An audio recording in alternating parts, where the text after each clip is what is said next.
Hello दोस्तों, नमस्कार। आप सभी का स्वागत करता हूं अपने YouTube चैनल राही क्लासेस पे। हमने पिछली 2 वीडियो में आपको होमोफोन्स के बारे में बताया था। आज हम रिवीजन क्लास ले रहे हैं, क्योंकि रिवीजन जितना ज़्यादा हो सके उतना ही अच्छा है कि रिवीजन ज़्यादा से ज़्यादा हम अपना रिवीजन करें, क्योंकि अब जो टाइम बचा हुआ है यूपी बोर्ड के एग्ज़ाम का वो काफ़ी कम समय बचा हुआ है। तो हम रिवीजन में सबसे पहले आज हम आपको सिंथेसिस के बारे में बताएंगे, जो कि 12th क्लास के एग्ज़ाम यूपी बोर्ड एग्ज़ाम में 2 नंबर का क्वेश्चन आता है, जिसमें 2 सेंटेंसेस को कंबाइन करने के लिए कहा जाता है। वो आपका सिंपल सेंटेंस में भी हो सकता है, कॉम्प्लेक्स सेंटेंस में भी करना हो सकता है और कंपाउंड सेंटेंस में भी करने को कह सकता है। इसीलिए हम आज ये जानेंगे कि सिंथेसिस क्या होता है और इसको कैसे करते हैं, इसको कैसे हम कंप्लीट करते हैं। चलिए देखते हैं, शुरू करते हैं अपनी वीडियो। सिंथेसिस देखिए, सिंथेसिस जो होता है, पहले मैं आपको समझा दें कि सिंथेसिस होता क्या है। सिंथेसिस का मतलब होता है वाक्य संयोजन या फिर संश्लेषण। अलग थलग सेंटेंसेस को या कई प्रकार के सेंटेंसेस को एक सेंटेंस में कंबाइन करना, जोड़ना, वो हमारा कहलाता है सिंथेसिस। चलिए बात करते हैं सिंथेसिस की।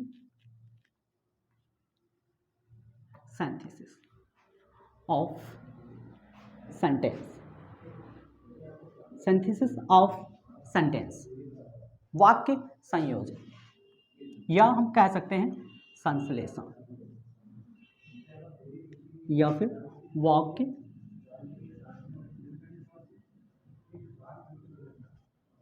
संयोजन। हम सिंथेसिस को 3 पार्ट में डिवाइड करते हैं। इसकी डेफिनेशन क्या होती है सिंथेसिस की, कि कॉम्बिनेशन 2 और more simple sentences into 1 simple sentence, compound sentence और कॉम्प्लेक्स सेंटेंस। अर्थात 2 या 2 से अधिक साधारण वाक्यों को मिलाकर के एक साधारण वाक्य बनाना, एक कॉम्प्लेक्स मिश्रित वाक्य या एक कंपाउंड सेंटेंस बनाना, इसकी प्रोसेस हमारी सिंथेसिस कहलाती है। फिर से देखेंगे, इसकी डेफिनेशन देखेंगे कि कॉम्बिनेशन ऑफ या फिर ज्वाइन करना, कंबाइन करना, ठीक है। कॉम्बिनेशन ऑफ 2 और मोर सिंपल sentences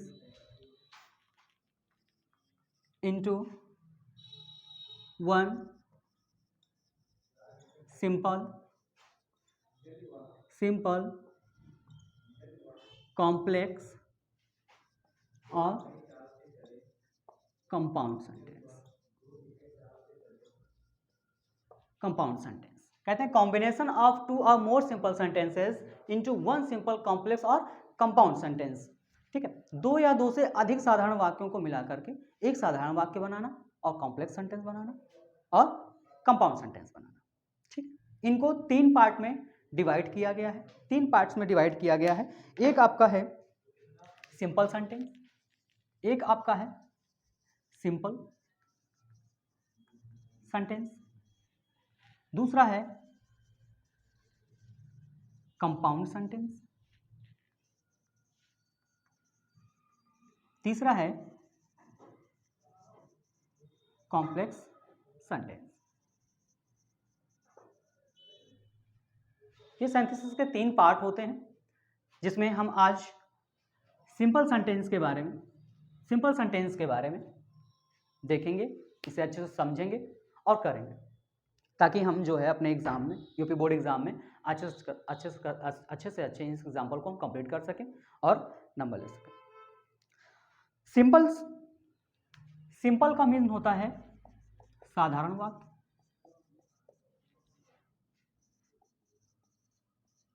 सिंपल का मीन होता है साधारण वाक्य। इसको हम 7 लगभग इसके 7 प्रकार होते हैं, जिसमें हम स्टेप बाय स्टेप इसका अध्ययन करेंगे। उसके बाद आता है कंपाउंड सेंटेंस। कंपाउंड को बोलते हैं संयुक्त वाक्य, इसको बोलते हैं संयुक्त वाक्य। कंपाउंड सेंटेंस में कोऑर्डिनेट, कंजंक्शन, रिलेटिव प्रोनाउंस और रिलेटिव एडवर्ब्स के माध्यम से कंपाउंड सेंटेंस को कंप्लीट किया जाता है। नंबर 3 है कॉम्प्लेक्स सेंटेंस, जिसको हम बोलते हैं मिश्रित वाक्य। मिश्रित वाक्य, मिश्रित वाक्य subordinate conjunctions, noun class, adverb class और एडजेक्टिव क्लास के माध्यम से इसको हम सबऑर्डिनेट क्लास और noun class, adverb class, adjective class, इनके माध्यम से हम मिश्रित वाक्य को कंप्लीट करते हैं। चलिए अब इसका स्क्रीनशॉट ले लीजिए ताकि हम आगे इसके बारे में और बता सकें।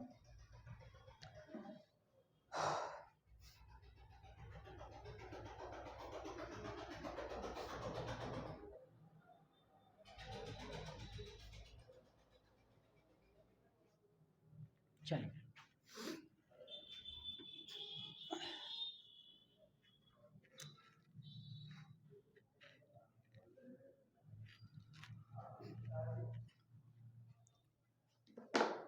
देखेंगे simple sentence.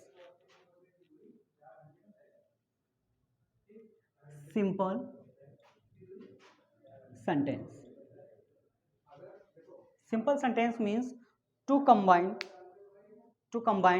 To a more simple sentence into one simple sentence, अर्थात 2 या 2 से अधिक साधारण वाक्यों को मिलाकर के एक साधारण वाक्य बनाना आपका सिंपल सेंटेंस कहलाता है। सिंपल सेंटेंस 7 तरीके से बनते हैं। पहले हम इसकी डेफिनेशन देख लेंगे क्या होती है।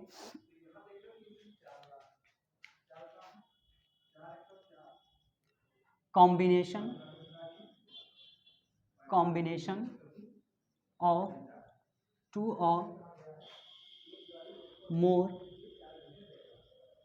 simple sentence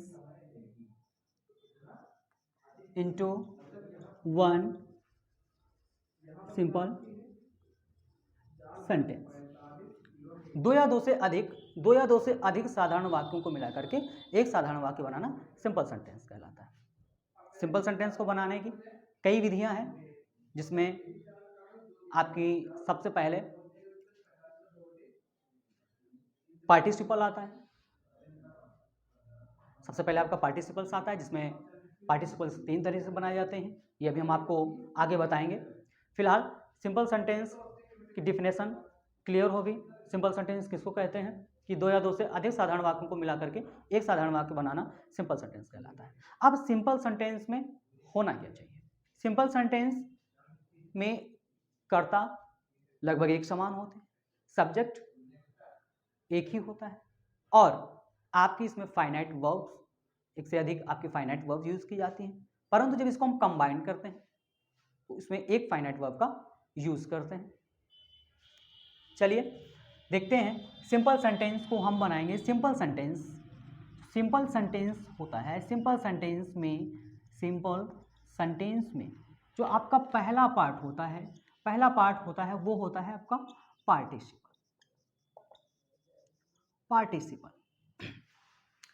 पार्टिसिपल क्या होता है, इसको हम सेंटेंस को कैसे जोड़ते हैं, कैसे कंबाइन करते हैं, इसके रूल्स क्या होते हैं, ये हम अभी बताएंगे आपको। सबसे पहले देख लेंगे, हमने कहा फाइनाइट वर्ब। फाइनाइट क्या होता है, नॉन फाइनाइट क्या होता है। फाइनाइट पहले हम ये समझेंगे, जो हमारे फाइनाइट वर्ब होती है, जो फिनिट वर्ब होती है, वो होती क्या है और हम कैसे पहचानेंगे कि हमारी फिनिट वर्ब है। जो वर्ब कर्ता के द्वारा, सब्जेक्ट के द्वारा, सब्जेक्ट के पर्सन्स और प्रोनाउन के द्वारा अनुशासित होती है, उसको हम कहते हैं फाइनाइट वर्ब। और जो सब्जेक्ट के पर्सन और प्रोनाउन के द्वारा अनुशासित नहीं होती है, उसको हम नॉन फाइनाइट वर्ब कहते हैं। नॉन फाइनाइट वर्ब जो आपकी होती हैं, उसमें आपका पार्टिसिपल आता है, उसमें आपका जीरंड आता है, उसमें आपका इन्फिनेटिव आता है। ये आपकी नॉन फाइनाइट वर्ब्स होती हैं। और अधिकतर तो हमारी सारी जो वर्ब्स होती हैं वो एक प्रकार की फाइनाइट वर्ब ही होती हैं, ठीक है। और ये सेंटेंसेस में यूज की जाती हैं।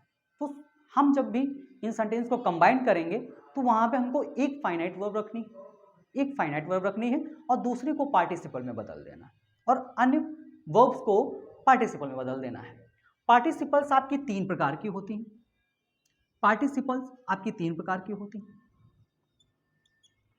प्रेजेंट पार्टिसिपल,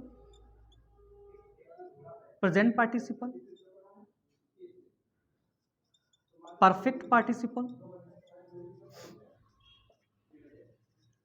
और पास्ट पार्टिसिपल।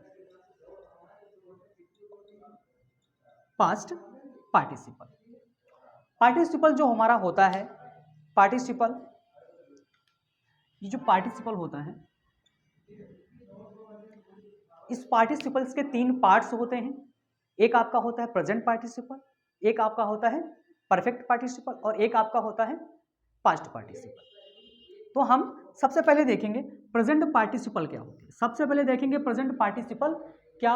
है। प्रेजेंट पार्टिसिपल हमारी जो होती है वो आपको रिप्रेजेंट करेगी जिसमें कि हमारी क्रिया जारी हो, जिसमें हमारी जो क्रिया के जारी रहने का जो प्रोसेस होता है, जब हमारी वर्ब दोनों सेंटेंस में जारी होंगी तो वहां पे हम प्रेजेंट पार्टिसिपल का यूज करेंगे। ठीक है, इसका अर्थ आना चाहिए कर या हुए। इसका अर्थ होता है कर या हुए। ठीक है, तो जो प्रेजेंट पार्टिसिपल होती है उसका अर्थ होता है कर या हुए। और ये वर्ब की किस फॉर्म को कहते हैं पार्टिसिपल? ये जो वर्ब की चौथी अवस्था होती है V4 जो होती है, V4 means V1, V2, V3, V4, V5। Total हमारी जो वर्ब्स होती हैं उनकी जो अवस्थाएं होती हैं वो 5 होती हैं। कैसे? अगर हम इसको देखेंगे, अगर समझें तो कैसे, जैसे हमने यहाँ पे लिखा गो, लिखा। अब गो की आपको फॉर्म्स जानी, हमने कहा ना कि वर्ब जो है 5 अवस्थाओं में जो है बांटी जाती हैं। तो इनकी फर्स्ट फॉर्म, इनकी सेकेंड फॉर्म, इनकी थर्ड फॉर्म, इनकी फोर्थ फॉर्म, इनकी फिफ्थ फॉर्म क्या होती है। जैसे गो मीन्स क्या होता है? जाना। इसकी फर्स्ट फॉर्म तो ये खुद हो गई, अर्थात गो इसकी फर्स्ट फॉर्म हो गई, गो V1 हो गया। ठीक है, और जो वेंट होगी वो V2 हो जाएगा। गो V1 हो जाता है, वेंट V2 हो जाता है, वर्ब की दूसरी अवस्था हो जाती है।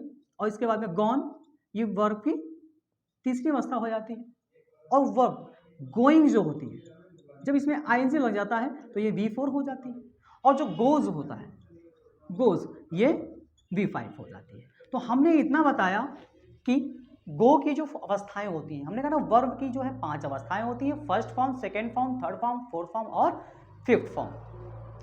गो होती है V1 यानी कि वर्ब की पहली अवस्था, वेंट होती है V2 यानी कि वर्ब की दूसरी अवस्था, गॉन होती है V3 यानी कि वर्ब की तीसरी अवस्था, गोइंग होती है वर्ब V4 यानी कि वर्ब की चौथी अवस्था, और गोज होती है V5 यानी कि वर्ब की पांचवी अवस्था। तो अब आप समझ गए होंगे कि ये वर्ब की अवस्थाएं क्या होती हैं। तो यहाँ पे देखिए कौन से पार्टिसिपल्स के यूज में की जाती हैं? गोइंग, अर्थात जो V4 होती है V1 में ING लगाने से, वर्ब में ING लगाने से, अर्थात वर्ब की पहली अवस्था में ING लगाने से हमारा क्या बनता है? पार्टिसिपल बनता है, जिसका अर्थ होता है कर या हुए से। चलिए इसका स्क्रीनशॉट ले लीजिए ताकि हम और आगे बता सकें आपको।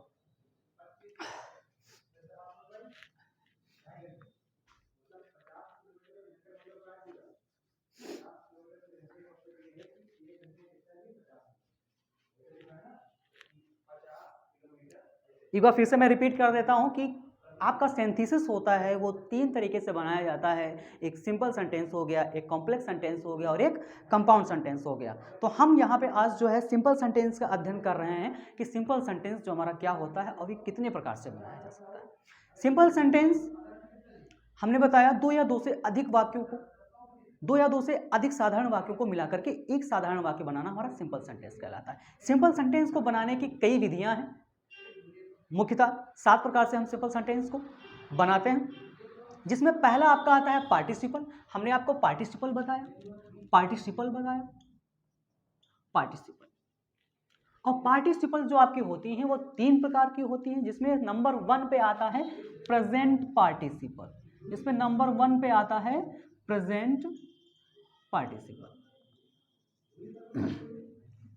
प्रेजेंट पार्टिसिपल बोले तो V1 प्लस वर्ब की आईएनजी फॉर्म, ये हमारी होती है प्रेजेंट पार्टिसिपल, जिसका अर्थ होता है कर या हुए, कर या हुए।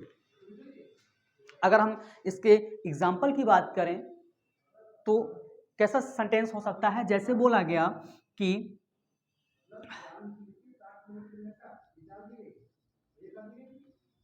Turning to the left you will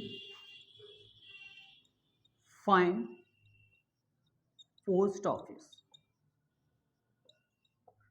turning to the left you will find the post office. Turning देखें यहाँ पे पार्टिसिपल यूज किया गया है, प्रेजेंट पार्टिसिपल।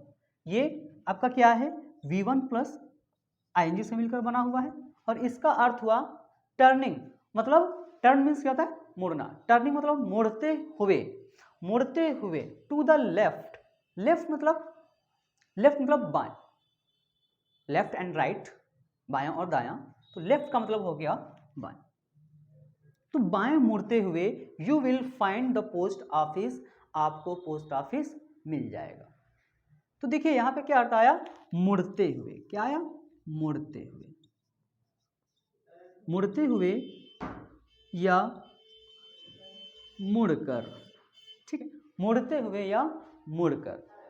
तो इस सेंटेंस में हम किसका यूज किए हैं, पार्टिसिपल्स, प्रेजेंट पार्टिसिपल का यूज किए हैं। इसमें ये दिखाई देता है कि कार्य जो है जारी है, अर्थात कार्य हमारा अपूर्ण है, वो पूरा नहीं हुआ है। आशा करते हैं आपको पार्टिसिपल्स में प्रेजेंट पार्टिसिपल समझ में आ गया होगा। अब इसके हम कुछ सेंटेंस क्लियर करेंगे, देखते हैं, इसका स्क्रीनशॉट ले लीजिए।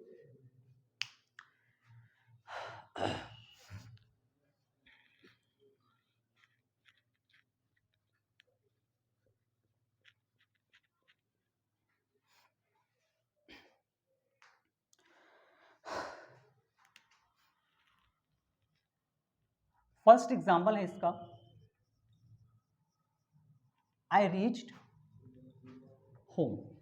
आई reached home, I took off my clothes. I took off my clothes. यहाँ पे ये आपका सेंटेंस ए दिया हुआ है और ये सेंटेंस बी दिया हुआ है। आई reached home, I took off my clothes, मैं घर पहुंचा, मैं घर पहुंचा, आई टूक ऑफ माई क्लॉथ्स, मैंने अपने कपड़े निकाल दिए। यहाँ पे दो सेंटेंस दिए गए हैं और कहा गया है कि इसको हमें क्या करना है, कंबाइन करना है, किसके माध्यम से, पार्टिसिपल्स में प्रेजेंट पार्टिसिपल का यूज करके। तो प्रेजेंट पार्टिसिपल का यूज करते हुए हमको इस सेंटेंस को, इन दोनों सेंटेंस को एक बनाना है। दो या दो से अधिक साधारण वाक्यों को मिलाकर के एक साधारण वाक्य बनाना हमारा सिंपल सेंटेंस कहलाता है। तो यहाँ पे दो वाक्य हैं, इनको हम एक वाक्य में कंबाइन करेंगे। तो किस तरह से करेंगे, देखिए हमने कहा था कि आपकी जो वर्ब होगी उसमें एक फाइनाइट वर्ब का यूज होना चाहिए, एक से अधिक फाइनाइट वर्ब का यूज ना हो। इसमें एक से अधिक फाइनाइट वर्ब का यूज ना हो। दूसरी बात कि इसमें जो कर्ता होता है वो एक ही होता है। यहाँ पे देखिए कि आई रीच्ड होम, मैं घर पहुंचा, आई टूक ऑफ माई क्लॉथ्स, और मैंने अपने कपड़े निकाल दिए। तो यहाँ पे सब्जेक्ट दोनों क्या है, सेम है। इसमें दोनों सब्जेक्ट आपके अर्थात एक ही व्यक्ति है, यानी कि मैं। तो सिमिलरिटी, सब्जेक्ट सेम होता है और अलग अलग फाइनाइट वर्ब इसमें देखिए यूज की गई है। एक रीच्ड वर्ब यूज की गई है और एक टूक ऑफ का यूज किया गया है। दो वर्ब्स हैं, फाइनाइट है, लेकिन जब इसको हम कंबाइन करेंगे तो हम एक वर्ब को पार्टिसिपल बना देंगे और दूसरी वर्ब को हम फाइनाइट बना देंगे, फाइनाइट ही रहने देंगे। अब कंफ्यूजन ये है कि हम किस वर्ब को पार्टिसिपल बनाएं और किस वर्ब को हम फाइनाइट रहने दें। तो देखिए जो वर्ब पहले हो रही है, जो क्रिया पहले घटित हो रही है उसको हम फाइनाइट बना देंगे, और जो हमारी दूसरी क्रिया है जो बाद में उसके हुई है उसको हम फाइनाइट रहने देंगे। देखिए तो पहले वर्ब कौन सी हुई है, रीच्ड। मैं पहले घर पहुंचा, मैं पहले घर पहुंचा तब मैंने जो है कपड़े निकाले, तो पहले काम कौन सा हुआ है, पहुंचने का हुआ है। तो पहले मैं घर पहुंचा, तो इस वर्ब को हमको क्या बना देना है, पार्टिसिपल बना देना है, अर्थात प्रेजेंट पार्टिसिपल में इसको कन्वर्ट कर देना है। और प्रेजेंट पार्टिसिपल बनाने के लिए आपको क्या चाहिए, V1 चाहिए और उसमें वर्ब, उस वर्ब में आईएनजी फॉर्म लगानी है, अर्थात उसको V1 करना है, वर्ब की पहली अवस्था में करना है, और फिर उसमें हमको क्या लगाना है, आईएनजी फॉर्म लगाना है। जैसे रीच यहाँ पे दिया हुआ है, तो रीच का क्या हो जाएगा, रीच, अर्थात रीच डी की फर्स्ट फॉर्म क्या होती है, रीच होती है। अब पार्टिसिपल बनाना है तो उसमें हमको आईएनजी लगाना होगा, ऐड करना होगा आईएनजी, और जैसे ही हमने इसको आईएनजी ऐड कर दिया, ये हमारा क्या बन गया, पार्टिसिपल, प्रेजेंट पार्टिसिपल बन गया। रीचिंग मतलब क्या हुआ, पहुंच कर, रीचिंग मतलब क्या होता है, पहुंच कर। Reaching home, I took off my clothes, I took off my clothes।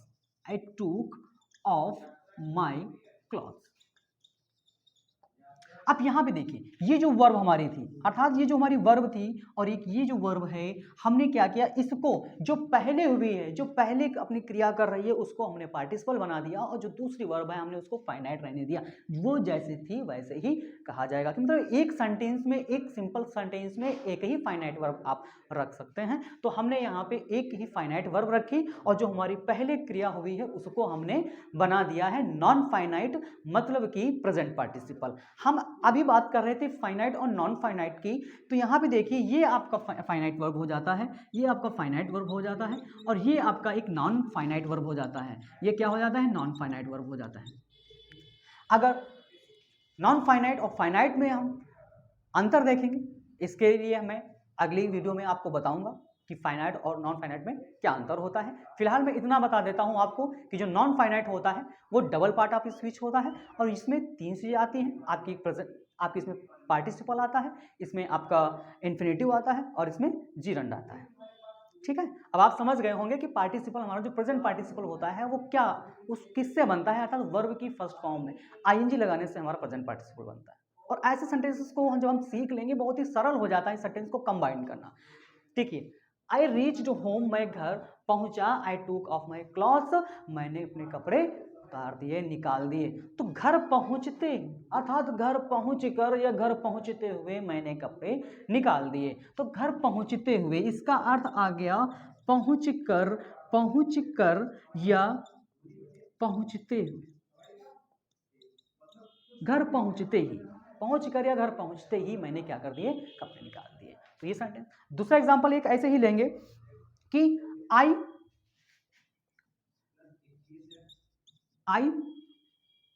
Was hungry, I ate some mangoes. I was hungry, I ate some mangoes. मैं भूखा था, मैंने कुछ आम खाए, अर्थात मैं भूखा था, मैंने कुछ आम खाए। तो भैया, जहां पर आपकी बी फॉर्म का यूज हुआ हो, जहां पे आपकी बी फॉर्म का यूज किया गया हो, वहां पे आप उसको बेइंग में बदल देंगे। अगर इसके हम पार्टिसिपल बनाएंगे, पार्टिसिपल प्रेजेंट पार्टिसिपल को बदलेंगे, तो वाज का हो जाएगा बेइंग। आपकी बी फॉर्म जो हमने बताए थे, इज, आर, एम, वाज और वर, ये बी फॉर्म होती हैं, और जब ये सेंटेंस में यूज की जाएंगी तो कंबाइंड जब हम सेंटेंस को करेंगे तो इनको हम बेइंग में बदल देंगे, जिससे हमारा ये प्रेजेंट पार्टिसिपल बन जाएगा। तो यहाँ पे वाज लगा हुआ है, इसका हम क्या कर देंगे, बेइंग कर देंगे। अर्थात ये जो वर्ब है, देखिए पहले सेंटेंस में हमारी कोई ऐसी वर्ब नहीं है, अर्थात एक्शन वर्ड नहीं है, कोई एक्शन वर्ड नहीं। एक्शन वर्ड मतलब जो हम करते हैं, जैसे आना, जाना, खाना, पकाना, ये सब क्या होता है, हमारे एक्शन वर्ड होता है। लेकिन पहले सेंटेंस में ऐसा कोई वर्ड नहीं है जिसको हम पार्टिसिपल बना सके। लेकिन यहाँ पे जो आपका दिया हुआ है, ये क्या है, वॉज, ये मेन वर्ब का काम कर रहा है, B form, as a B form. अब इसी को हम क्या करेंगे, बी फॉर्म, हमने बोला ना बी फॉर्म, ये बी की एक फॉर्म होती है, इसीलिए इसमें हम क्या कर देते हैं, आईएनजी ऐड कर देते हैं, तो ये हो जाता है हमारा बेइंग हो जाता है। अब इस बेइंग को कहाँ पे यूज करना है, सबसे पहले ध्यान ये देना है कि यहाँ पे ये वर्ब हो गया और एक ये वर्ब हो गया, दो वर्ब आपके पास में। तो पहले मुझे भूख लगी, उसके बाद मैंने खाए, तो भूख लगनी, अर्थात वो पहले कौन सी थी, पहले मुझे भूख लगी। तो इसको हम क्या करेंगे, इसी को हम जो है अपना पार्टिसिपल प्रेजेंट पार्टिसिपल बनाएंगे तो यहाँ पे हो जाएगा बीइंग, यहाँ पे क्या हो जाएगा, बीइंग हो जाएगा, being hungry I eat some mangoes, I eat some mangoes, भूख लगते हुए मैंने कुछ आम खा लिए, मुझे भूख लगी मैंने कुछ आम खा लिए। चलिए इसका स्क्रीनशॉट ले लीजिए, आगे बताते हैं।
चलिए अब हम बात करते हैं नंबर 2 की, दूसरे पार्टिसिपल की, जो हमने आपको बताया था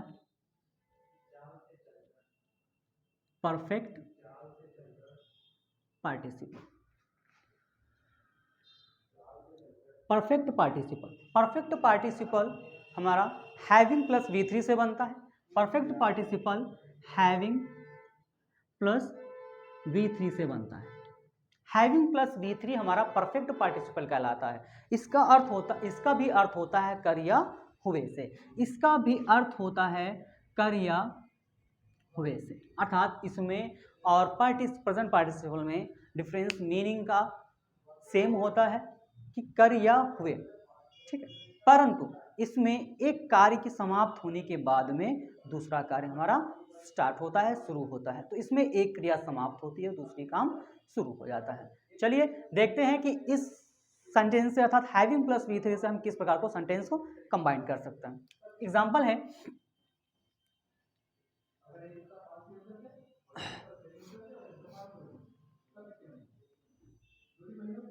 he went home, he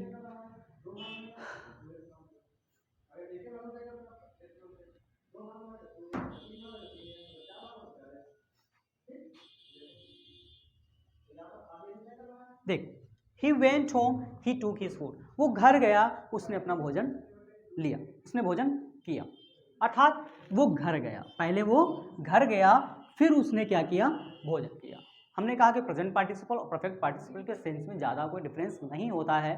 कभी कभार कुछ ऐसे सेंटेंसेस होते हैं जहाँ पे हम प्रेजेंट पार्टिसिपल का भी रूल फॉलो कर सकते हैं और परफेक्ट पार्टिसिपल का भी रूल फॉलो कर सकते हैं। यहाँ पे देखेंगे कि he went home, he took his food, तो इस सेंटेंस को जब हम बनाएंगे इसमें भी देखेंगे क्या होना चाहिए कि वर्ब वेंट है और एक वर्ब टूक है। तो हम किस वर्ब को हैविंग के साथ में जोड़ेंगे।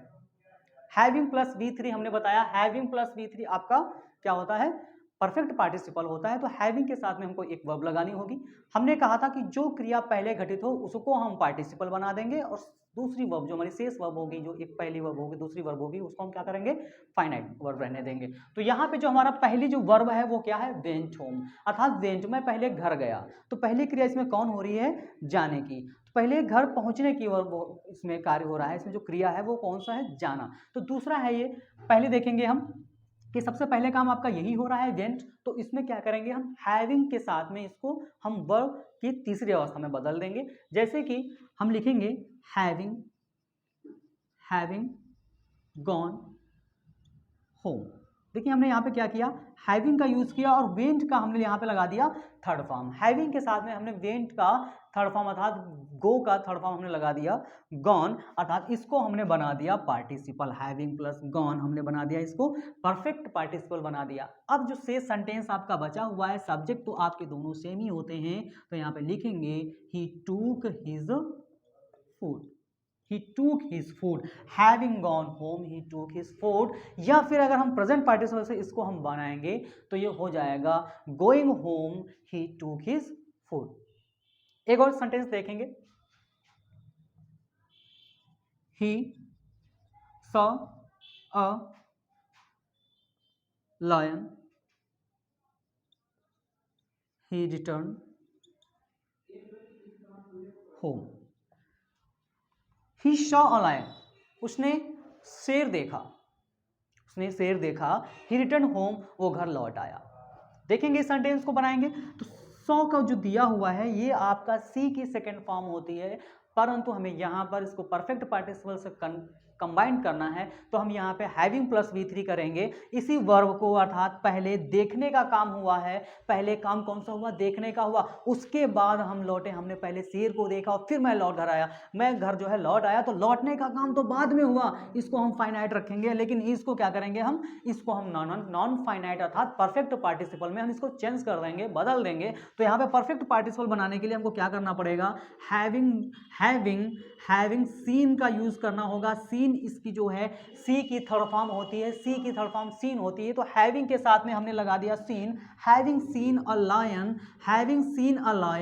ही return home, having seen a lion he return home, अर्थात ये हमारा सेंटेंस जो बन गया वो परफेक्ट पार्टिसिपल से बन गया, ये भी जो सेंटेंस था वो भी परफेक्ट पार्टिसिपल से बन गया।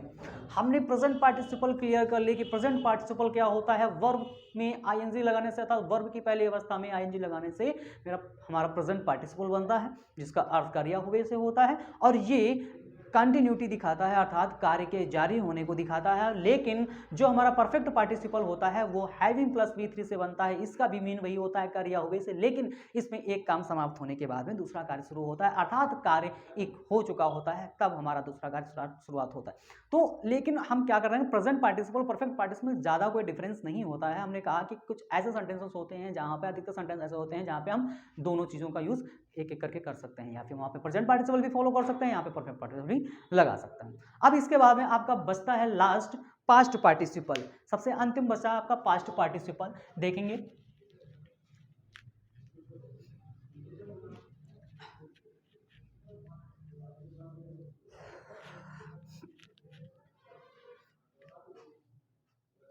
तो नंबर 3 पे आता है आपका past participle.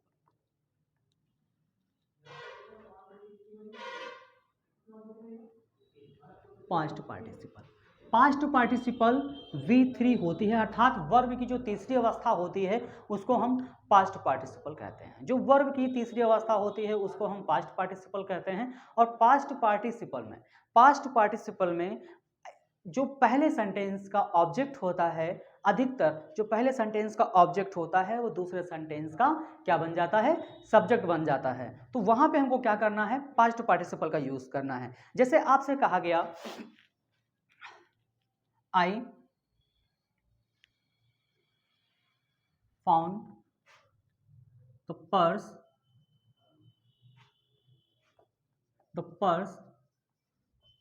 was lost।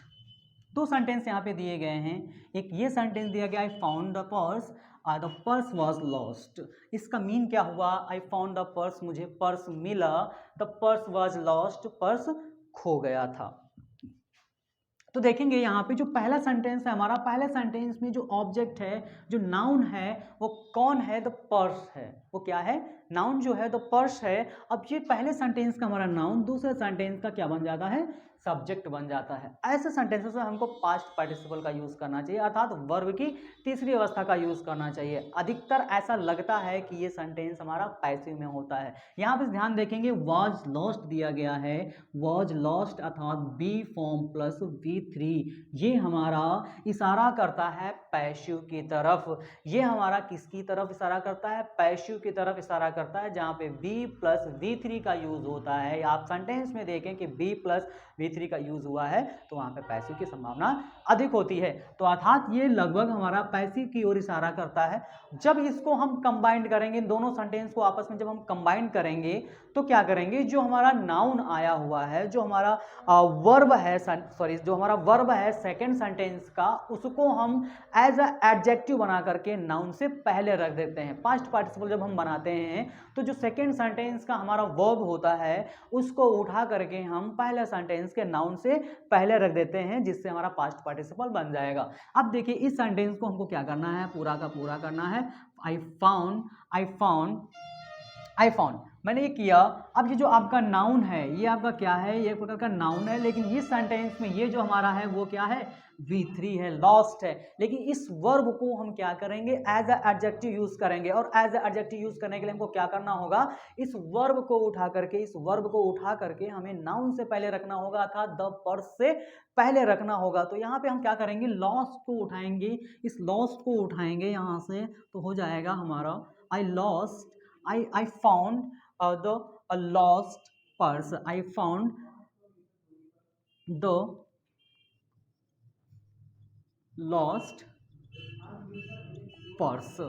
I found the lost purse. यहाँ पे देखेंगे कि जो हमारा लॉस्ट था वो कहाँ पे आया है, पर्स के ठीक पहले यहाँ पे यूज कर दिया गया। हम जब भी देखेंगे सेंटेंस में कि हमारा पहले वाक्य का जो ऑब्जेक्ट होता है, जो नाउन होता है, वो दूसरे सेंटेंस का सब्जेक्ट बन जाता है, तो हमें क्या करना होगा, ऐसी स्थिति में परफेक्ट पास्ट पार्टिसिपल का यूज करना होगा। और पास्ट पार्टिसिपल यूज करने के लिए हमको करना क्या है कि जो हमारा सेकेंड सेंटेंस है वहां पे जो आपको वर्ब मिले, जो आपको वर्ब दिखे, उसको उठा करके हमको जो है एडजेक्टिव बना करके नाउन से पहले रख देना है, वो आपका बन जाएगा पास्ट पार्टिसिपल। ऐसे ही इसका अर्थ हुआ I found the lost purse. I found the lost purse, मुझे खोया हुआ पर्स मिल गया, अर्थात वो पर्स जो खो गया था वो मुझे क्या हो गया, मिल गया। हमने ये सेंटेंस दो अलग अलग दिए थे, एक ये सेंटेंस हो गया और एक वो सेंटेंस। इन दोनों सेंटेंस को हमने क्या किया, कंबाइन कर दिया गया सिंपल सेंटेंस में पार्टिसिपल्स के माध्यम से, पास्ट पार्टिसिपल के माध्यम से। इस तरह से हमने आज तीनों पार्टिसिपल्स को क्लियर कर लिया है। आशा करते हैं आप लोगों को समझ में आ गया होगा। फिर से मैं एक बार रिपीट कर देना चाहूँगा कि जो आपका सिंथेसिस होता है उसमें सबसे पहले हम सिंपल सेंटेंस का अध्ययन करते हैं, और सिंपल सेंटेंस आपका 3 तरीके से बनता है। सिंपल सेंटेंस आपका 7 तरीके से बनता है। इसमें जो फर्स्ट आपका आता है वो होता है पार्टिसिपल। अब उस पार्टिसिपल में हमने पढ़ा कि पार्टिसिपल हमारी 3 प्रकार की होती हैं, और ये पार्टिसिपल 3 प्रकार की जो होती हैं, नंबर 1 आता है present participle, number 2 perfect participle, और नंबर 3 आता है पास्ट पार्टिसिपल। प्रेजेंट पार्टिसिपल जो होता है उसमें क्या होता है कि वर्ब की फर्स्ट फॉर्म में आईएनजी फॉर्म लगाने से, आईएनजी लगा देने से वो हमारा प्रेजेंट पार्टिसिपल बन जाता है, और उसका अर्थ होता है करिया हुए से। दूसरा पॉइंट हमने बताया परफेक्ट पार्टिसिपल। परफेक्ट पार्टिसिपल में हैविंग प्लस V3 का यूज किया जाता है। और थर्ड आपका आता है पास्ट पार्टिसिपल, जिसमें केवल वर्ब की थर्ड फॉर्म का यूज होता है। चलिए, आशा करते हैं आप लोगों को अच्छे से समझ में आ गया होगा। आपने समझा होगा कि पार्टिसिपल क्या होता है, सिंथेसिस क्या होता है, ये कितने प्रकार का होता है, इसको कैसे कंबाइन करना है। हमने आज पहला सिंथेसिस में हमने सिंपल सेंटेंस का पहला चैप्टर जो है क्लियर किया, तो पार्टिसिपल क्लियर कर लिया है। मिलते हैं आगे नेक्स्ट वीडियो में। इसके बाद धन्यवाद।